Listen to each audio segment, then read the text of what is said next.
в принципе, уже вышла власть из вот той рамки, которую нам дает наша Конституция.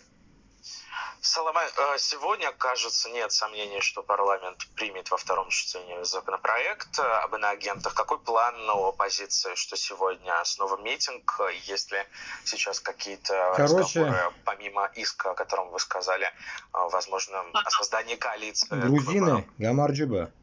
Конечно, это уже политический процесс. В сторону России не идите. Это уже не касается только в сторону России не идите. Мы не можем выйти. Вот мы, татары, башкирты, не можем выйти из России, а вы идете в сторону России. Иванишвили выступил в Грузии, и это было очень показательное, я бы сказала, выступление, и вообще вот митинг, который устроило правительство, там, что они потратили кучу денег, я не знаю сколько, наверное, 40-50 миллионов, чтобы привести